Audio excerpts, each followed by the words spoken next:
श्री सद्गुरुदेव भगवान की जय। गुरु ब्रह्मा गुरु विष्णु गुरुदेव महेश्वरः।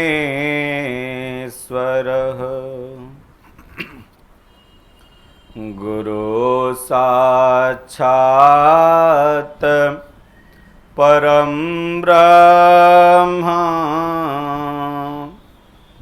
तस्मै श्री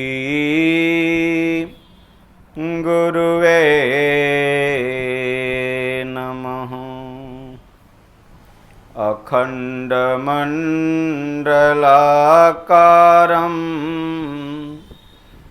व्याप्तं येन चराचरं तत्पदं दर्शितं येन तस्मै श्री गुरुवे नमः। अब प्रभु कृपा करहूँ यही भांति, सब तजी भजन करहूँ दिन राति। जहि विधि होहि नाथ हित मोरा, करहूँ सो बेगी दास मैं तोरा। सोई पावन सोई सुभग शरीरा, जो तन पाई भजिय रघुबीरा। सो सुख करम धर्म जरि जाऊ, जहान राम पद पंकज भाऊ। जोग कुजोग ज्ञान अज्ञानु, जहान राम प्रेम परधानु। बोलो जय सिया राम जय जय सिया राम। बोलो जय गुरुदेवं जय गुरुदेव। जा पर कृपा राम कर होई, ता पर कृपा करहि सब कोई। मंगल भवन अमंगल हारी, द्रबहु सुदशरथ अजिर बिहारी। बिनु सतसंग विवेक न होई, राम कृपा बिनु सुलभ न सोई। राम कथा सुंदर करतारी, संशय विहग उड़ावनिहारी। राम कथा के तेई अधिकारी, जिन कहूँ सतसंगति अति प्यारी। राम कथा कली बिटप कुठारी, सादर सुनु गिरी राजकुमारी। सुख में सुमिरन ना किया, दुख में किया तू याद। कह कबीर वादास की, कौन सुने फरियाद। दुख में सुमिरन सब करे, सुख में करे न कोय।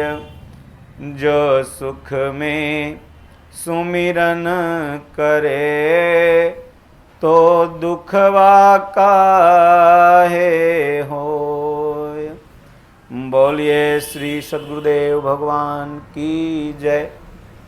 रामचरितमानस, श्री रामचरितमानस हिंदी टीका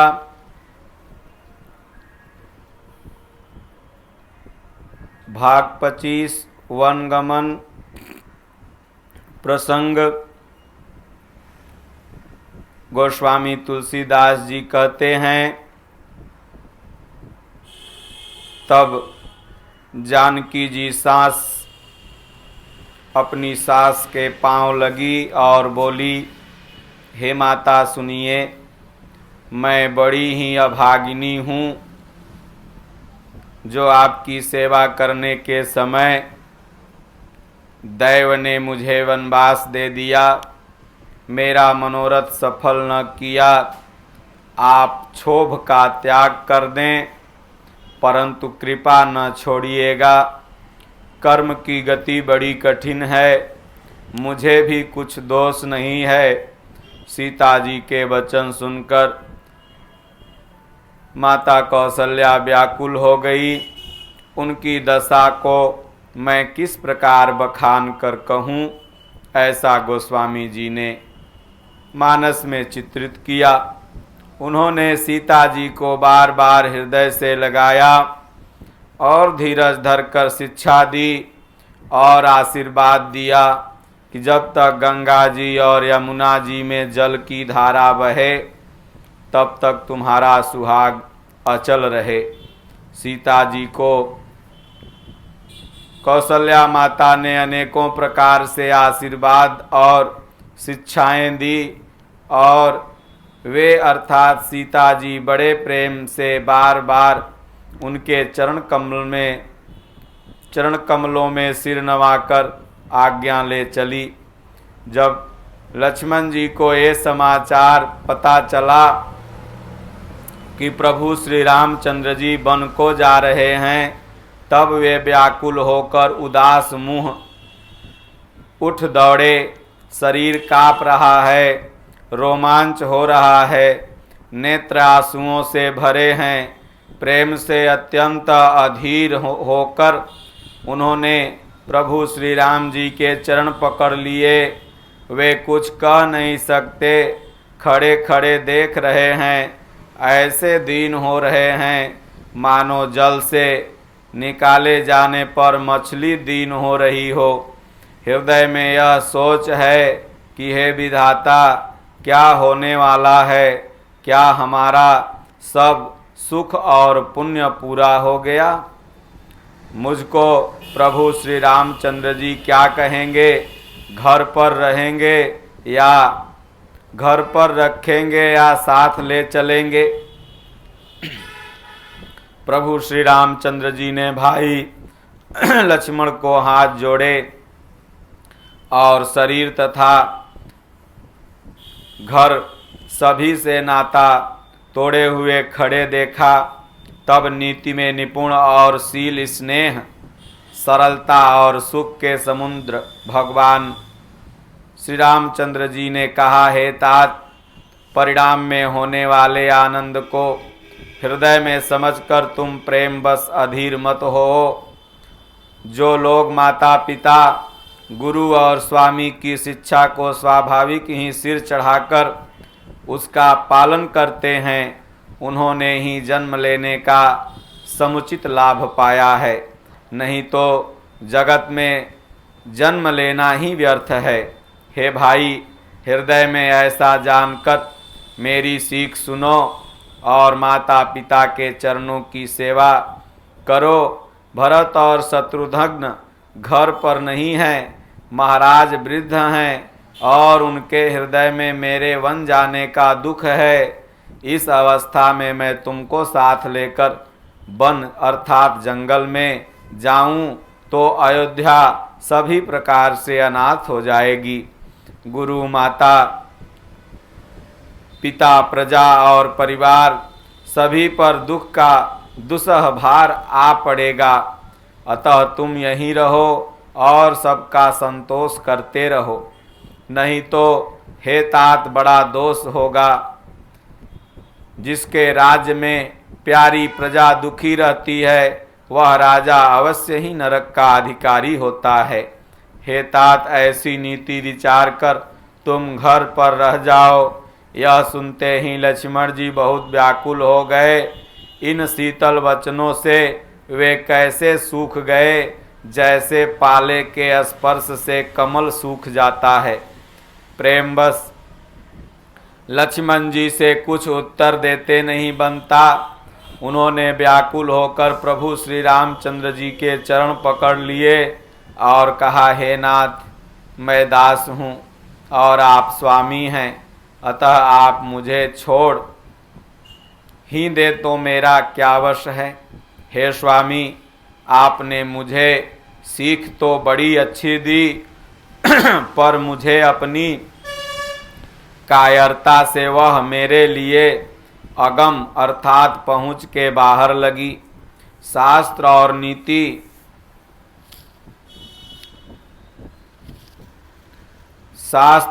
नीति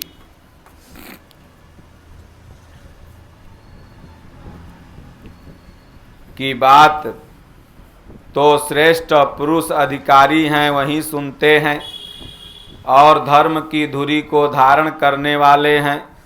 मैं तो प्रभु अर्थात आपके स्नेह में पला हुआ छोटा बच्चा हूँ।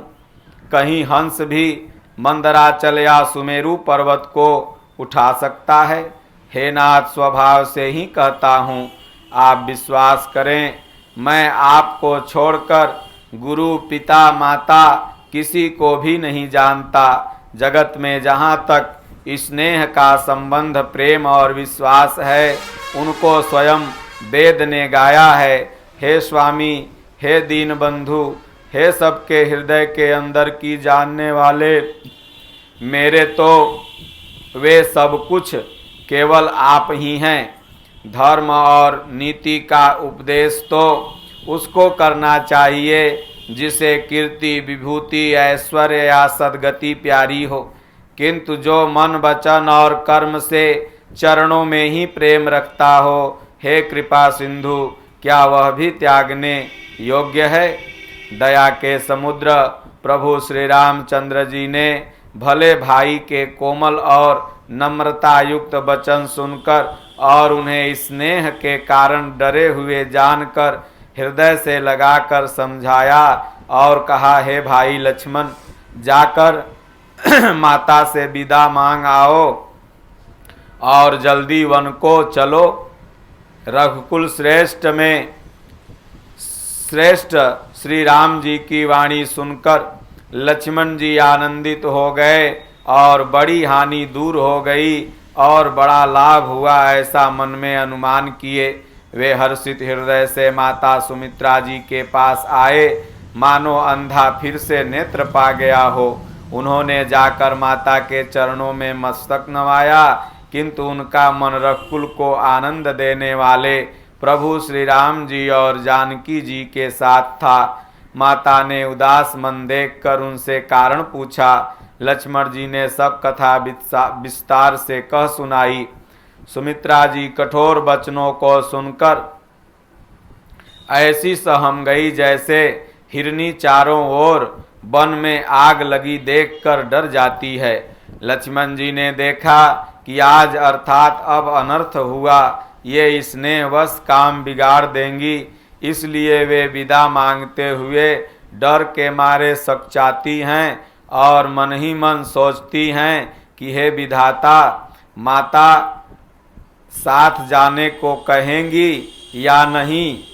सुमित्रा जी ने श्री राम जी और माता सीता जी के रूप, सुंदरशील और स्वभाव को समझकर और उन पर राजा का प्रेम देखकर अपना सिर पीटा और कहा कि मैं पापिनी कैकेयी ने बुरी तरह घात लगाया, परंतु कुसुमय जानकर धैर्य धारण किया और स्वभाव से ही हित चाहने वाली माता सुमित्रा जी कोमल वाणी बोली। उन्होंने कहा, हे तात, हे लक्ष्मण, जानकी जी ही तुम्हारी माता हैं और सब प्रकार से स्नेह करने वाले प्रभु श्री रामचंद्र ही तुम्हारे पिता के समान हैं। जहाँ प्रभु श्री रामचंद्र जी का निवास है वहीं अयोध्या है, और जहाँ सूर्य का प्रकाश होता है वहीं पर दिन होता है। यदि निश्चय ही सीताराम जी वन को जा रहे हैं तो अयोध्या में तुम्हारा कुछ भी काम नहीं। गुरु, पिता, माता, भाई, देवता और स्वामी, इन सब की सेवा प्राण के समान प्यारी होनी चाहिए। फिर प्रभु श्री रामचंद्र जी तो सबके प्राणों के प्रिय हैं, हृदय के भी जीवन हैं और सभी के स्वार्थ रहित सखा हैं। जगत में जहाँ तक पूजनीय और परम प्रिय लोग हैं, वे सब राम जी के नाते से ही पूजनीय और परम प्रिय हैं, मानने योग्य हैं। हृदय में ऐसा जानकर हे तात, उनके साथ बन जाओ और जगत में जीवन का लाभ उठाओ। मैं बलिहारी जाती हूँ कि हे पुत्र, मेरे समेत तुम बड़े ही सौभाग्य के पात्र हो, जो तुम्हारे चित्त में छल छोड़कर प्रभु श्री राम जी के चरण स्थान प्राप्त किए हुए हैं। संसार में वही युवती स्त्री पुत्रवती है जिसका पुत्र प्रभु श्री रामचंद्र जी का भक्त हो, नहीं तो राम से विमुख पुत्र से अपना हित जानती है, वह तो बाँझ ही अच्छी है। पशु की भांति उसका पुत्र प्रसव करना व्यर्थ ही है। तुम्हारे ही भाग्य से श्री राम जी वन को जा रहे हैं। हे तात, तुम्हारा कोई कारण दूसरा नहीं है। संपूर्ण पुण्यों का सबसे बड़ा फल यही है कि श्री सीताराम जी के चरणों में स्वाभाविक प्रेम करो।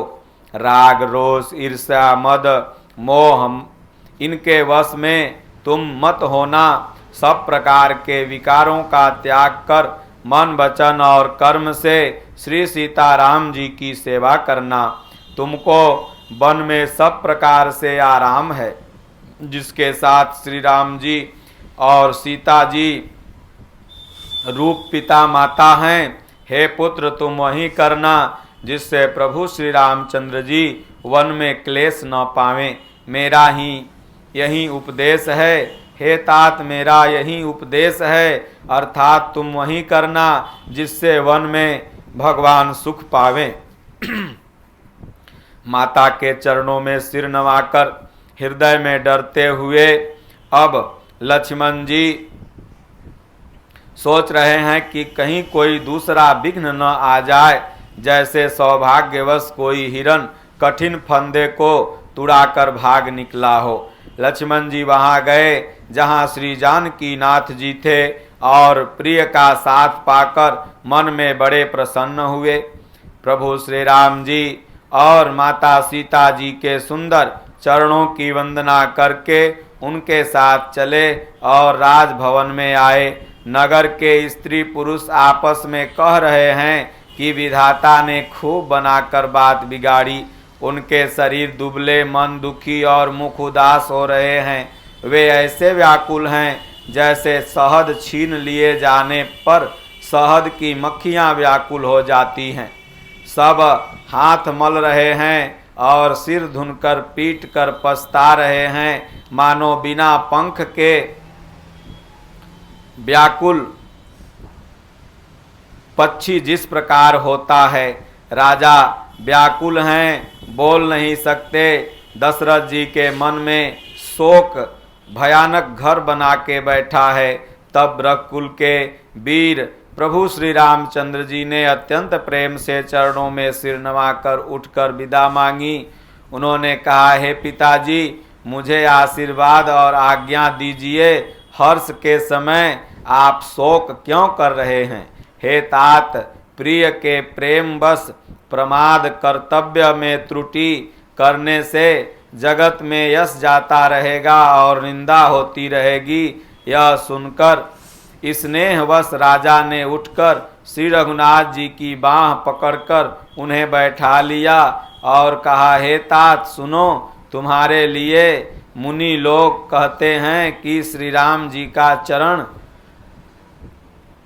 ही ध्यान करने योग्य है और वहीं चराचर के स्वामी भी हैं। शुभ और अशुभ कर्मों के अनुसार ईश्वर में विचार कर मन लगाना चाहिए और तब ईश्वर फल भी देते हैं। जो कर्म करता है वही फल पाता है, ऐसी वेद की नीति है। यह सब कोई कहता है, किंतु अवसर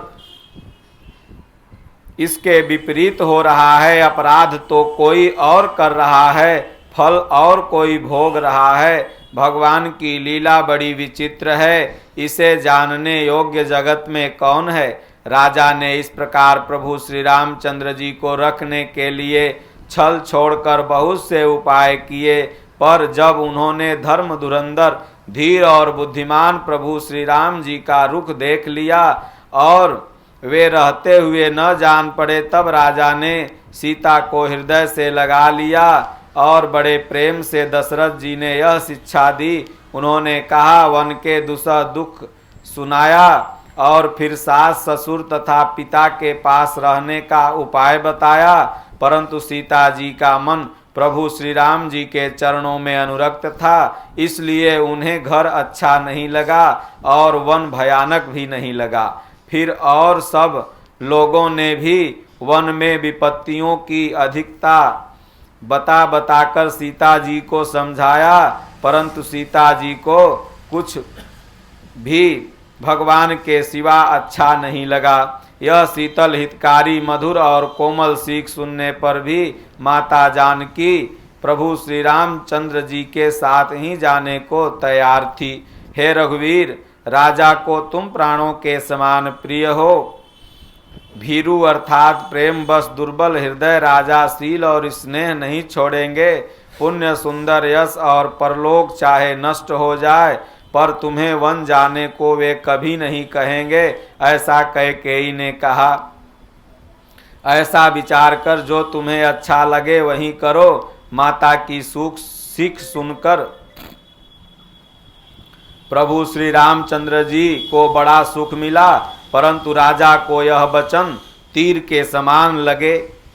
राजा मूर्छित हो गए, लोग व्याकुल हैं, किसी को कुछ अच्छा नहीं दिख रहा है। प्रभु श्री रामचंद्र जी तुरंत मुनि का वेश बनाकर माता पिता को सिर नवाकर वन का सब साज सामान सजाकर और फिर राजमहल से निकलकर श्री रामचंद्र जी वशिष्ठ गुरु महाराज के दरवाजे पर जा खड़े हुए और सब लोग विरह की अग्नि में जल रहे हैं। उन्होंने प्रिय वचन कहकर सबको समझाया और श्री रामचंद्र जी ने ब्राह्मणों की मंडली को बुलाया।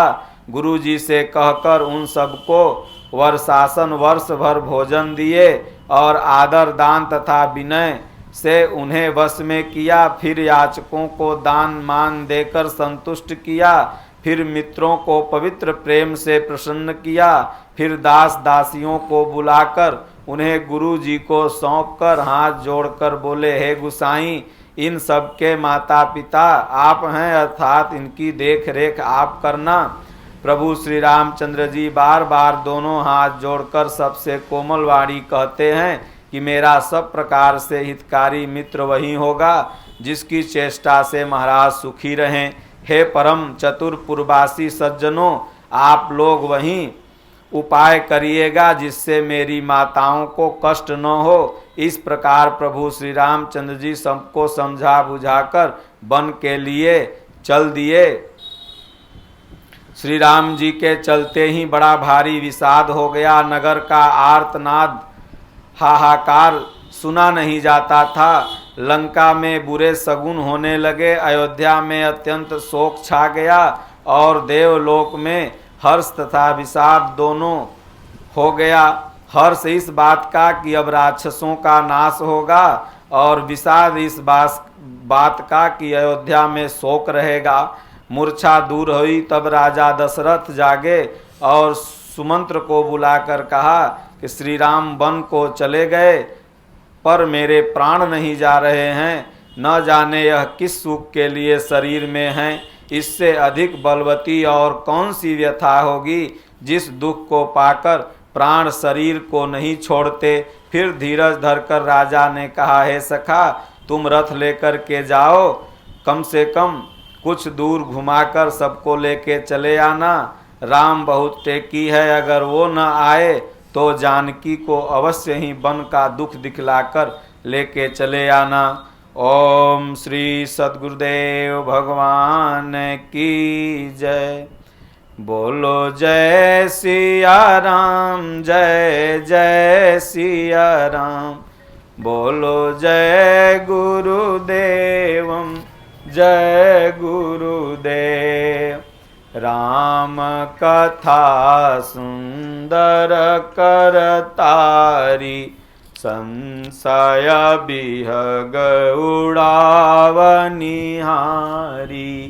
राम कथा कहते अधिकारी, जिन कहूँ सतसंग गति अति प्यारी।